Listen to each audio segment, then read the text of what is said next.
Bismillahirrahmanirrahim. Assalamualaikum warahmatullahi wabarakatuh.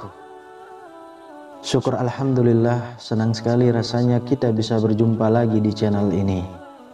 Sholawat dan salam selalu dan tetap tercurahkan kepada junjungan kita Nabi besar Muhammad sallallahu alaihi wasallam. Allahumma sholli ala sayyidina Muhammad wa ala ali sayyidina Muhammad.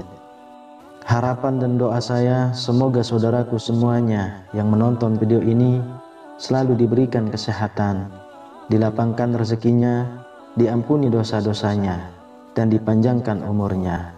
Amin ya rabbal alamin. Sahabat beriman yang dirahmati Allah, berbicara tentang malaikat Allah, mungkin tidak banyak dari kita yang mengetahui perihal tugas dan juga apa yang dikerjakannya. Selama ini kita hanya mengetahui tugas-tugas dari malaikat yang pernah kita dapatkan waktu di sekolah. Misalnya adalah tugas dari malaikat Jibril, yakni sebagai penyampai wahyu. Tugas malaikat Mikail adalah sebagai pemberi rezeki kepada seluruh makhluk hidup di bumi, dan lain seterusnya. Selain daripada itu, ternyata ada tugas lain dari malaikat Allah yang mungkin tidak pernah kita sadari, yakni mendoakan manusia yang mengerjakan kebaikan. Lalu apa keuntungannya jika kita didoakan oleh para malaikat? Ketahuilah wahai saudaraku semuanya, doa yang kita panjatkan akan jauh lebih cepat dikabulkan oleh Allah Subhanahu wa Ta'ala. Karena kita semua tahu malaikat adalah makhluk Allah yang tak pernah ingkar dan yang paling dekat kepada Allah. Siapa golongan manusia yang sangat beruntung tersebut? Yang pertama adalah orang yang tidur dalam keadaan bersuci. Salah satu manusia yang beruntung didoakan para malaikat, yakni orang yang bersuci terlebih dulu sebelum tidur.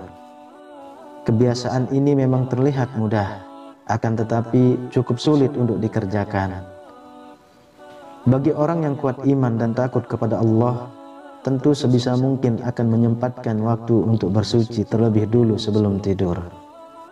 Sebagaimana yang diriwayatkan dari Imam Ibnu Hibban, ia berkata, barang siapa yang tidur dalam keadaan suci, maka malaikat akan bersamanya di dalam pakaiannya. Dia tidak akan bangun hingga malaikat berdoa, ya Allah, ampunilah hambamu si fulan karena tertidur dalam keadaan suci. Hadis riwayat Ibnu Hibban. Oleh sebab itu, biasakan dan sempatkan apabila hendak tidur, bersucilah terlebih dahulu. Lalu yang kedua, orang yang sedang duduk menunggu waktu sholat.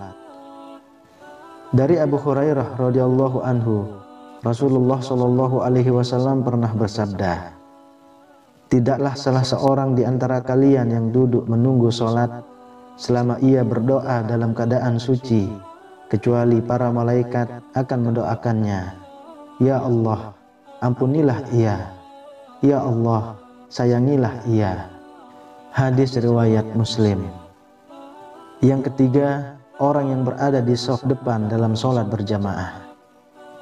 Rasulullah Shallallahu alaihi wasallam bersabda, sesungguhnya Allah dan para malaikatnya bersolawat kepada orang-orang yang berada pada shaf-shaf terdepan. Hadis riwayat Abu Dawud. Kemudian yang keempat, orang yang menyambung shaf saat sholat berjamaah. Orang-orang yang tidak membiarkan barisan shaf sholat kosong juga termasuk salah satu orang yang beruntung, yang selalu didoakan oleh para malaikat. Sebagaimana disebutkan dalam hadis dari Aisyah radhiyallahu anha, Rasulullah Shallallahu alaihi wasallam pernah bersabda, sesungguhnya Allah dan para malaikatnya bersolawat kepada orang yang menyambungkan shaf. Dan siapa yang mengisi celah, niscaya Allah akan mengangkat derajat orang tersebut karenanya. Hadis riwayat Ibnu Majah. Yang kelima, mengucapkan amin ketika imam selesai membaca Al-Fatihah. Hal ini pernah dikatakan oleh Abu Hurairah radhiyallahu anhu bahwa Rasulullah shallallahu alaihi wasallam pernah bersabda, jika seorang imam membaca ghairil maghdubi alaihim waladdallin, maka ucapkanlah oleh kalian amin. Karena barang siapa ucapannya itu bertepatan dengan ucapan malaikat, maka ia akan diampuni dosanya yang masa lalu. Hadis riwayat Imam Bukhari. Yang keenam, orang yang duduk di tempat sholatnya setelah selesai sholat. Mungkin ini yang sering kita lupakan saat selesai sholat, yakni langsung berpindah tempat untuk bersandar atau sekedar mencari tempat yang lebih luas. Padahal jika kita mengetahui tetap berada pada posisi di mana kita mengerjakan sholat merupakan salah satu hal yang membuat malaikat akan mendoakan kita. Dari Abu Hurairah radhiyallahu anhu, Rasulullah shallallahu alaihi wasallam bersabda, para malaikat akan selalu bersolawat kepada salah satu di antara kalian selama ia ada di dalam tempat sholat di mana ia melakukan sholat, selama ia belum batal wuduknya. Para malaikat berkata, ya Allah, ampunilah dan sayangilah ia. Hadis riwayat Ahmad.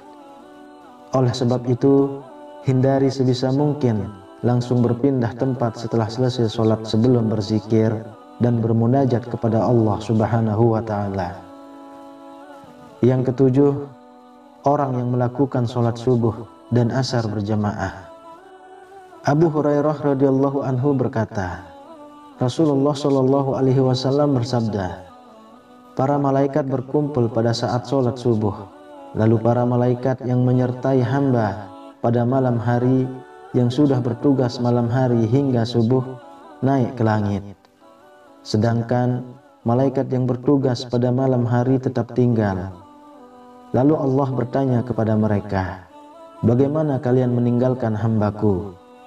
Mereka menjawab, kami datang sedangkan mereka sedang melakukan sholat, dan kami tinggalkan mereka sedangkan mereka sedang melakukan sholat.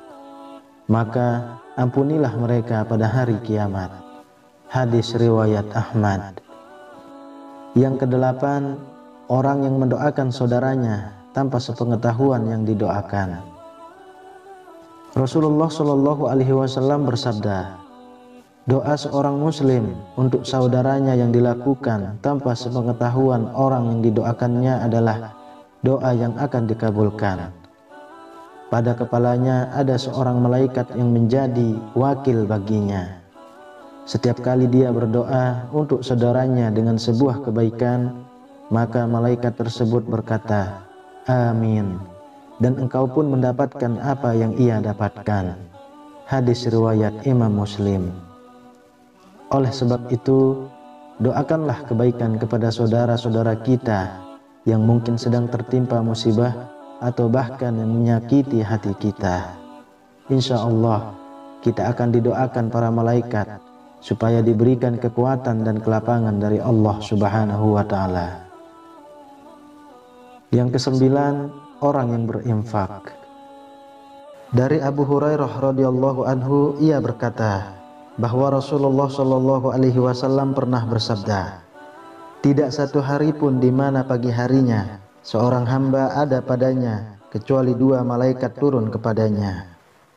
Salah satu di antara keduanya berkata, ya Allah, berikanlah ganti bagi orang yang berinfak. Dan lainnya berkata, ya Allah, hancurkanlah harta orang yang pelit. Hadis riwayat Bukhari dan Muslim. Yang ke-10, orang yang makan sahur. Dari Abdullah bin Umar, ia berkata bahwa Rasulullah shallallahu alaihi wasallam bersabda, sesungguhnya Allah dan para malaikatnya bersolawat kepada orang-orang yang sedang makan sahur. Hadis riwayat Ibnu Hibban dan Imam At-Tabrani. Yang ke-11, orang yang menjenguk orang sakit. Dari Ali bin Abi Thalib, ia berkata bahwa Rasulullah Shallallahu Alaihi Wasallam pernah bersabda, tidaklah seorang mukmin menjenguk saudaranya kecuali Allah akan mengutus 70.000 malaikat untuknya, yang akan bersolawat kepadanya di waktu siang kapan saja hingga sore, dan di waktu malam kapan saja hingga subuh. Hadis riwayat Ahmad. Kemudian yang ke-12, orang yang mengajarkan kebaikan kepada orang lain. Rasulullah Shallallahu Alaihi Wasallam bersabda, keutamaan seorang alim atas seorang ahli ibadah bagaikan keutamaanku atas seorang yang paling rendah di antara kalian. Sesungguhnya penghuni langit dan bumi, bahkan semut yang di dalam lubangnya, dan bahkan ikan, semuanya bersolawat kepada orang yang mengajarkan kebaikan kepada orang lain. Hadis riwayat Tirmizi. Sahabat beriman yang dirahmati Allah, kita semua berharap semoga kita bisa menjadi salah satu hamba Allah yang selalu didoakan kebaikan oleh para malaikatnya. Amin ya rabbal alamin. Wallahu a'lam bishawab. Demikian yang bisa saya bagikan. Semoga video ini bermanfaat untuk kita semua. Assalamualaikum warahmatullahi wabarakatuh.